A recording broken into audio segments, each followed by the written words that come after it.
Welcome back, folks. Sheepdog Smokey here, and this is one that I actually probably should have included with my video discussing the alleged plans by Ralph Northam in the Virginia state legislature to order the cutting of power, cell phone service, electricity, telephone, internet, to aid in confiscation of firearms. Now, I say that because while, yes, many people who are on these threads, who are reading these stories, and I will say they are still alleged plans. I don't think any of the idiots in Virginia are stupid enough to actually allow anyone to prove they plan to order the state to cut power, telephone, and they did say telephones and faxes, cell phone service, including internet, and internet services that are not cell-based, to support and aid their plan to invade civilian Virginia and seize firearms by force.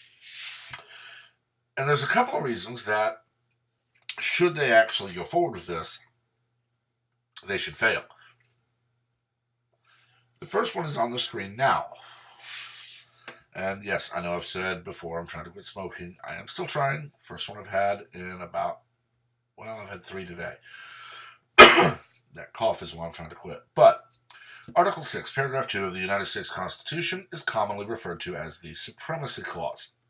It establishes that the federal Constitution, and federal law generally, take precedence over state laws and even state constitutions. It prohibits states from interfering with the federal government's exercise of its constitutional powers and from assuming any functions that are exclusively entrusted to the federal government. It does not, however, allow the federal government to review or veto state laws before they take effect. A couple of things here. Note the highlighted text. The placement of the commas here is very important. If you move that comma to before the word generally, if it said, it establishes that the federal Constitution and federal law generally take precedence, then it would mean both. But it's after the word generally, meaning that the federal Constitution, full stop, and federal law generally take precedence. Okay, that's the biggest thing right there. But there's another part. While federal government officials or agencies cannot review or veto state laws, they can challenge them. Okay, the Supreme Court can be asked to rule, or another federal official, judge, can be asked to rule if a proposed state law, whether voted on or not, violates the U.S. Constitution or the Supremacy Clause.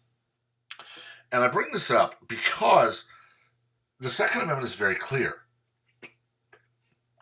And it was written very specifically. It was written and worded in a way that should, to any logical thinking adult, state, no, I can't say I don't like that gun, so you can't have it. And that's exactly what our liberal side of politics today is doing. They're stating that the AR-15, by virtue of cosmetic features only, is so inherently dangerous that it puts military weapons to shame and should therefore only be a military weapon. They ignore a few things. One, it was designed and patented in the 1960s and presented to the United States Army as a new weapon for them to use. The Army specifically rejected it because they're not stupid enough to use a semi-automatic rifle. They then had other people present the M16 and ultimately M4s and other rifles that are select fire.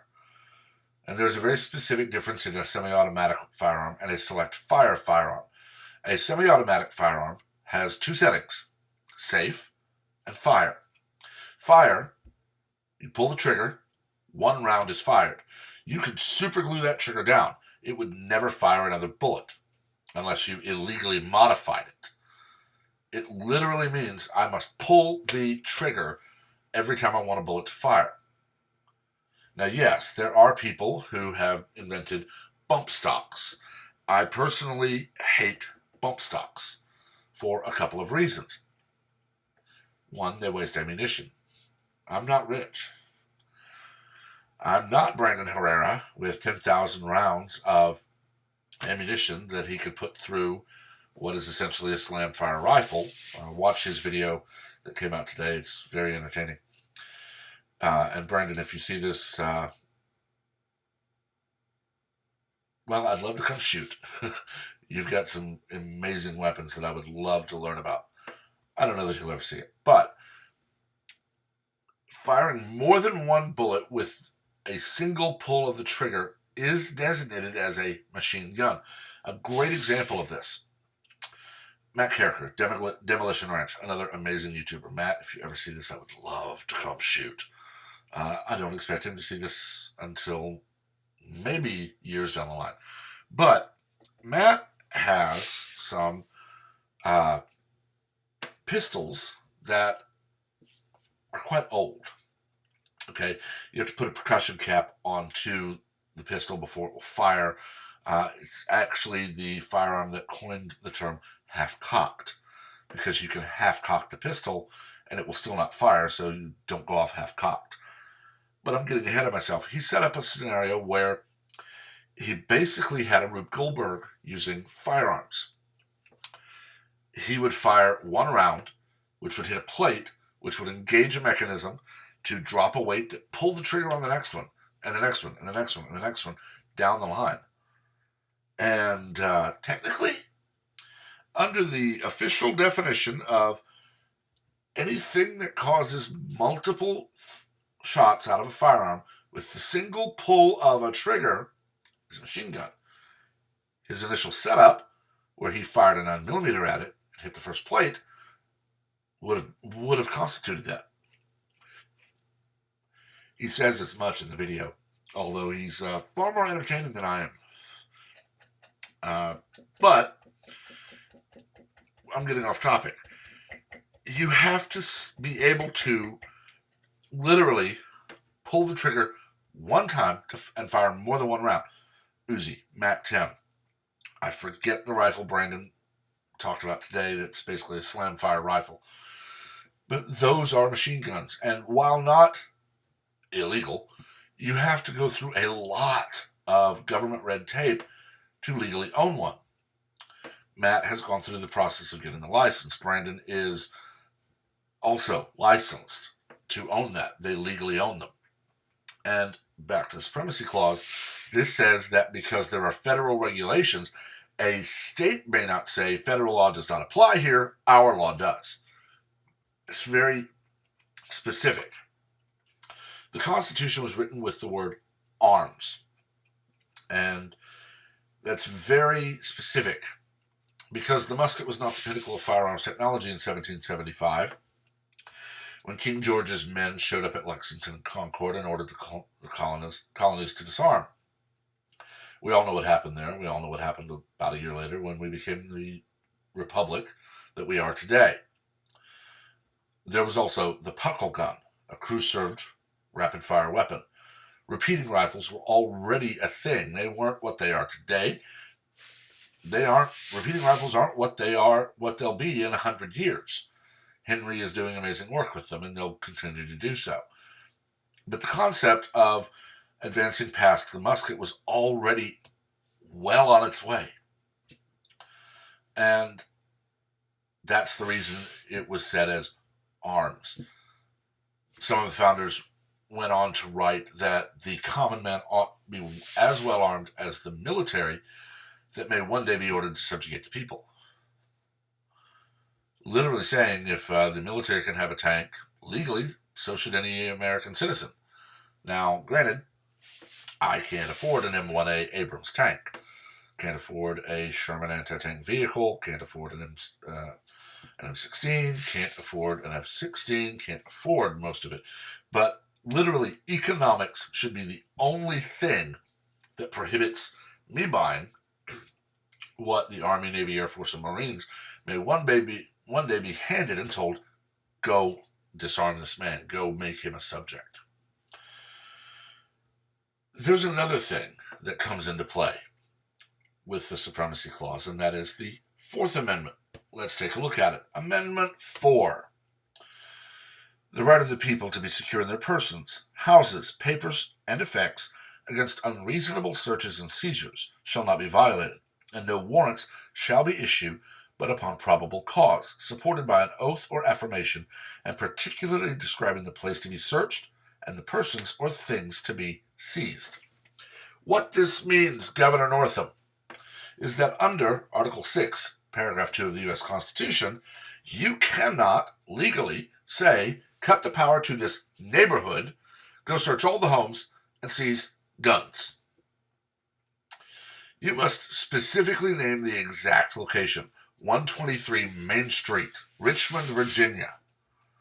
455 2nd Street, Alexandria, Virginia. You must specifically name it. You must also specifically name the person or item to be seized. An illegal M4 rifle capable of select fire. Assault weapon is not an acceptable term because it is so vaguely defined every time the government tries that it fails. No, a barrel shroud or a shoulder thing that goes up or scary looking does not work because none of those things affect the way the rifle works. I desperately hope for the day where I'm wealthy enough to invite some of these idiots to come to Texas and hand them a Ruger Mini 14. You see, a Ruger Mini 14 looks like the classic hunting rifle. There's one difference, though. Aside from cosmetics, it's an AR-15. Same caliber, same magazine, same charging handle, everything. The only difference is wooden furniture versus metallic or composite plastic furniture on the rifle. You can't take a Picatinny rail and put it on a Mini 14 like I did to my AR-15, where that allows me to put a flashlight or a scope or a bipod or a grip or a sling mount. Note, none of those things I just mentioned affect the way the rifle functions, because I can put a scope onto a Mini 14 or a 308 Henry or any other rifle I buy. Governments do this because they know that, by and large, the people are willfully ignorant on many topics at any given time. We don't have the time or facilities or capability to be as well versed as a state House of Representatives or a state Senate or the federal House or federal Senate can be by virtue of having so many people on multitude of topics. I've been an avid shooter since I was young. My father taught me young, one, respect that firearm. You don't touch it unless I'm here. It wasn't until I was old enough to buy my own that I could go to the range without him. I love that lesson. That lesson is, I know more than you because I'm older than you and because I've practiced and studied more than you. I'm now going to impart that knowledge, but you're going to respect the rules. I learned at my father's hip and at his knee how to fire, reload, clean a weapon, how to respect the power it gives and holds, how to respect the danger it has inherently in the fact that it is a controlled explosion, flinging a solid projectile, or in the case of a shotgun, multiple projectiles downrange. Several years ago, when the coyote came onto my land and would not leave at the less than lethal urging I gave, I had to shoot it. When the skunk got into my dog enclosure, while thankfully the dogs weren't there, I had to shoot it. I had to make the conscious decision to end an animal's life to protect my family's life, to protect my dogs. And it's only because I have a respect for the tool I used that I felt confident making that decision. And I would make it again, to protect my family, to protect my friends, to protect my dogs. But that is a decision you must have a lot of study and reflection time before you even consider putting yourself in that situation. I'm 42 years old, 43 next year. I've owned a firearm now for over 21 years, half my life. And I've carried that firearm many, many times. I will never carry openly because, in my mind, that's an invitation to be attacked, possibly killed, and your gun stolen. But to defend innocent life, I will carry it where legal. But I want to go over one more thing because we're stretching out here. The oath of enlistment for military service. For National Guard, there is a slight change. You can see the oath for the United States military above it. But the National Guard is slightly different because they have to adhere to the Constitution of their own state, and their governor is their commander-in-chief unless legally federalized, such as being sent overseas to augment U.S. military forces. But their oath, I, state your name, do solemnly swear or affirm that I will support and defend the Constitution of the United States and the state of, name your state, against all enemies, foreign and domestic, that I will bear true faith and allegiance to the same, that I will obey the orders of the President of the United States and the Governor of your state, and the orders of the officers appointed over me according to law and regulations, so help me God. Literally says, I will obey the orders as long as they're not illegal. If Northam tells the National Guard, invade this town and disarm the people in it, he's literally saying take away their Second Amendment rights without a constitutional amendment, without a warrant, without any due process. He's literally telling them, violate your oath. By and large, the vast majority will tell him, take a long walk up a short pier, Mr. Northam. I'm not violating my oath. He'll flip out. He'll demand they be arrested. They'll happily go to a military tribunal where they will say, I was ordered to violate my oath of enlistment. I told the governor no. And the judge over that tribunal should tell them, okay, go back to work. If the federal government ever says do this, expect them to vanish from post and fade into the woodwork until they're found standing shoulder to shoulder with the citizens they swore to defend. There will be some who will obey, and it will spark a horrific time in our history, and more than likely will splinter the nation.